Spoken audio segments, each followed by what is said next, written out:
అమెరికాకు అతి ముఖ్యమైన గల్ఫ్ అలైస్లో ఒకటి యునైటెడ్ అరబ్ ఎమిరేట్స్. ఇప్పుడు యుఏఈఏ ఏకంగా ఇరాన్ను సంతృప్తిపరిచే పనిలో పడింది. ఇప్పుడు మీరు ఇంటర్నేషనల్ మీడియాలోను నేషనల్ మీడియాలోను వస్తున్న కథనాలు ఏంటంటే, ఇరాన్తో యుఏఈ రహస్యంగా డీల్ కుదుర్చుకుంది, మమ్మల్ని ముట్టుకోకండి, మాపై దాడి చేయకండి అని.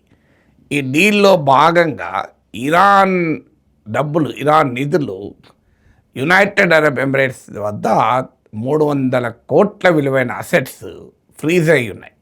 అంటే ఇరాన్ పైన అమెరికా ఆంక్షలు విధించాక ఫ్రీజ్ చేశారు. ఇప్పుడు ఆ అసెట్స్ను రిలీజ్ చేస్తున్నారు అని. అంటే నియర్లీ 300 crore విలువైనటువంటివి.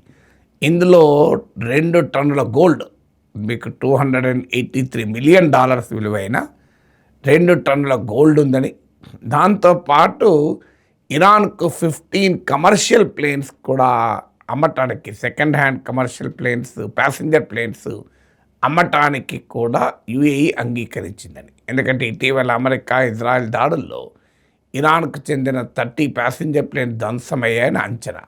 సో అందుకొరకు ఇరానియన్ ఎయిర్లైన్స్ను రీఎక్విప్ చేయడానికి కమర్షియల్ ప్లేన్స్ కూడా అమ్మటానికి యుఏఈ సిద్ధపడింది అని. ఇదంతా ఎందుకు చేస్తుంది యునైటెడ్ అరబ్ ఎమిరేట్స్ అంటే, మీరు అమెరికాతో గొడవ వస్తే మమ్మల్ని మాత్రం ఏమనకండి అని. ఎందుకంటే ఇరాన్ అసిమెట్రిక్ వార్ఫేర్లో భాగంగా అమెరికా ఎప్పుడైతే అటాక్ చేసిందో వెంటనే immediate target UAE, Saudi Arabia, Qatar, Bahrain, Kuwait, Jordan ఇలాంటి దేశాలపైన ఇరాన్ అటాక్ చేసింది. అందులో యుఏఈ ప్రధానమైన టార్గెట్గా ఉంటూ వచ్చింది. ఎందుకంటే ఈ గల్ఫ్ ప్రాంతంలో అత్యంత శక్తివంతమైన ఆర్థిక వ్యవస్థలు రెండు, మిగతావన్నీ కూడా బలమైన ఆర్థిక వ్యవస్థలే.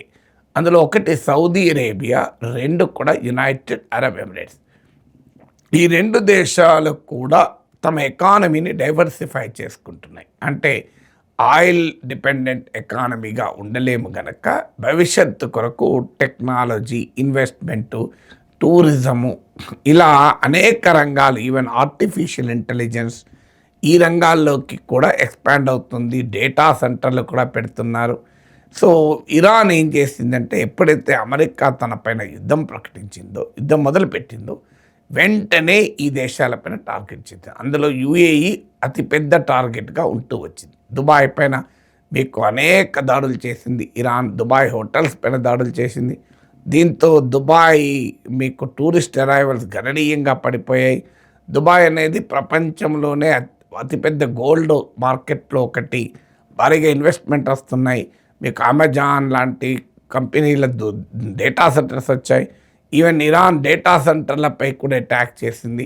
ఒక రకంగా బ్రాండ్ దుబాయ్ని దెబ్బతీసే పని చేసి సక్సెస్ఫుల్ కూడా అయింది. నేను ఇతర వీడియోలో ఎక్స్ప్లెయిన్ చేశాను ఎలా దుబాయ్ని దెబ్బతీస్తుంది ఇరాన్ని. సో ఇటీవల కూడా మీకు ఇరాన్ బ్యాక్డ్ హూతీస్ పెద్ద ఎత్తున దుబాయ్ సమీపంలోని 7 ప్లేసెస్లో బాంబింగ్స్ కూడా జరిపింది హూతీస్.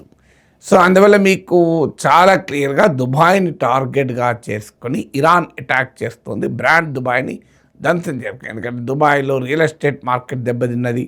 సో ఇప్పటిదాకా దుబాయ్ అనేది సేఫెస్ట్ ప్లేస్ అనుకున్న గ్లోబల్ రిచ్కు ఇవాళ ఇరాన్ దాడులతో అనుమానం మొదలైంది. దీంతో United Arab Emirates damage control మొదలుపెట్టింది. తమ ఫ్యూచర్ ఎకనామిక్ డైవర్సిఫికేషన్కు ఇది అడ్డం వస్తుందని గుర్తించి ఏకంగా ఇరాన్తోనే డీల్కు సిద్ధపడింది. వాస్తవంగా యుఏఈ కానీ యుఏఈ ప్రధానమైన టార్గెట్ కావడానికి ఇంకొక కారణం కూడా ఉంది. కంపారిటివ్లీ యుఏఈ మీకు సౌదీతో పోలిస్తే ఒక డిఫరెన్స్ ఉంది. సౌదీ ఇప్పటికీ కూడా ఇజ్రాయెల్తో normalisation deal కుదుర్చుకోలేదు.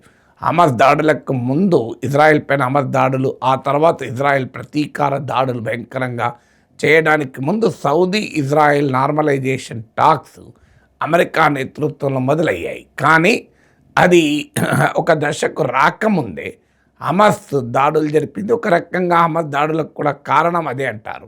One of the reasons ఏంటంటే, పాలస్తీనా ప్రస్తావన లేకుండా సౌదీ ఇజ్రాయిల్ కలిసే అవకాశాన్ని దెబ్బతీయాలని కూడా హమాస్ అటాక్ చేసింది. సో ఆ తర్వాత జరిగిన పరిణామాలు మనకు తెలుసు. ఇజ్రాయిల్ జరుపుతున్న మారణ హోమము, ఇక సౌదీ అరేబియా ఇంత తొందరగా ఇజ్రాయెల్తో కలవటానికి స్కోప్ లేకుండా పోయింది. కానీ యునైటెడ్ అరబ్ ఎమిరేట్స్ అంతకుముందే అమెరికా మధ్యవర్తిత్వంలో కుదిరిన అబ్రహాం అకార్డ్లో భాగంగా ఇజ్రాయెల్తో చేతులు కలిపింది. అందువల్ల కూడా యునైటెడ్ అరబ్ ఎమిరేట్స్ ప్రధానమైన దాడిగా ఇరాన్కు మారింది. ఈవెన్ సౌదీ అరేబియా కూడా ఏదో రకమైన అవగాహన కుదుర్చుకుంటుంది అని అంటున్నారు. ఈవెన్ అయతుల్లా అలీ ఖమేనీ అంత్యక్రియలకు సౌదీ డెలిగేషన్ కూడా వెళ్ళింది. ఈ వారకు ముందు చైనా మధ్యవర్తిత్వంతో సౌదీ అరేబియా ఇరాన్ల మధ్య బీజింగ్లో అగ్రిమెంట్ కూడా కుదిరింది. ఈవెన్ హూతీలతో కూడా సౌదీ అరేబియా అగ్రిమెంట్ కుదుర్చుకుంది. అలా మీకు అరబ్ దేశాలు యుఏఈ, సౌదీ ఇలాంటి దేశాలు డైరెక్ట్గా ఇరాన్తో ఒప్పందం కుదరటానికి సిద్ధపడుతున్నాయి. ఎందుకంటే అమెరికా తమల్ని కాపాడుతుందన్న నమ్మకం పోయింది. అమెరికా కాపాడుతున్న నమ్మకం ఎప్పుడైతే పోయిందో ఇక తమను తాము కాపాడుకునే పనులు ఈ దేశాలు పడ్డాయి. ఉదాహరణకు సౌదీ అరేబియా, పాకిస్తాన్, తుర్కీలతో కలిసి ఇటీవల నాటో తరహా డిఫెన్స్ డీల్ కుదుర్చుకుంది. సో యుఏఈ, సౌదీ అరేబియాతో సహా ఈ దేశాలన్నీ అమెరికా భద్రత తమకు సాధ్యం కాదు. ఎందుకంటే అమెరికా తనను తానే కాపాడుకోలేకపోతుంది, ట్రంప్నే కాపాడలేకపోతుంది. ఇటీవల టర్కీలో జరిగిన సమావేశం నాటో సమ్మిట్కి వెళ్తే ట్రంప్ ప్రాణాలకే ముప్పు ఉందని చెప్పి ఆయన విమానాన్ని మార్చి రహస్యంగా దేశం విడిచిపోవలసి వచ్చింది. మీకు ఈ గల్ఫ్ దేశాల్లో ఉన్న అమెరికన్ స్థావరాలపైన ఇరాన్ భారీగా దాడులు చేస్తే అమెరికా ప్రేక్షక పాత్ర పోషించింది. అందువల్ల ఇప్పటిదాకా ఈ గల్ఫ్ దేశాలు ఏంటంటే ఇరాన్ థ్రెట్ను కంప్లీట్గా లేకుండా చేయడానికి అమెరికాతో కలిసిన దేశాలు ఇప్పుడు అర్థం కూడా అయ్యాయి, ఇరాన్ థ్రెట్ అంత సులభంగా పోదు అని. ఎందుకంటే అమెరికానే తోకముడుచుకొని వెనక్కిపోతుంది, ఇరాన్ కండిషన్స్ కన్నింటికి ఒప్పుకొని. ఇప్పుడు అమెరికానే ఇరాన్తో రాజీ పడుతుంటే తామెందుకు ఘర్షణ పడాలి? అట్లీస్ట్ తమకు లాభం కూడా ఉంది. ఇజ్రాయిల్కు బ్యాలెన్స్గానైనా ఇరాన్ ఉపయోగపడుతుంది, లేకపోతే రేపు ఇజ్రాయిల్ రెచ్చిపోయే ప్రమాదం ఉంటుంది. ఇరాన్ విషయంలోనే తమను కాపాడలేని అమెరికా ఇజ్రాయెల్ విషయంలో కాపాడమని ఇటీవల పరిణామాలు కూడా తెలియజేస్తున్నాయి. ఖతార్ పైన ఇజ్రాయెల్ దాడి చేస్తే అమెరికా ఏమీ చేయలేకపోయింది. అందువల్ల అరబ్ దేశాలలో రీథింకింగ్ మొదలైంది, ఈ వార్ వల్ల తమకు లాభం లేదని. అందుకే ఈ అరబ్ దేశాలు అమెరికా పైన ఒత్తిడి కూడా తెస్తున్నాయి. ఇటీవల ట్రంప్ కూడా ప్రకటించాడు, అరబ్ మిత్ర దేశాలు ఒత్తిడి తెస్తున్నాయి, వార్ ఆపమని అని కూడా చెప్పాడు. సో అందువల్ల పరిణామాలు మారిపోతున్నాయన్న దానికి ఇది ఒక ఉదాహరణ. ఇంకా ఇలాగే జరిగితే మరికొన్ని దేశాలు కూడా ఇరాన్తో రాజీ పడతాయి అనేది క్లియర్. అంటే అమెరికా ఆశించింది ఇరాన్ ఐసోలేట్ చేస్తాం, ఇరాన్ ఏకాకి చేస్తామంటే అమెరికా ఒప్పుకోవడమే కాకుండా ఇతర దేశాలు కూడా ఇరాన్గా అంగీకరించి మేమేమి చేయలేం, ఇరాన్ ఉంటుంది, మేము ఇరాన్ ఉండగా బతకాలి అనేది ఆలోచన వస్తున్నట్టుగా కనబడుతున్నారు.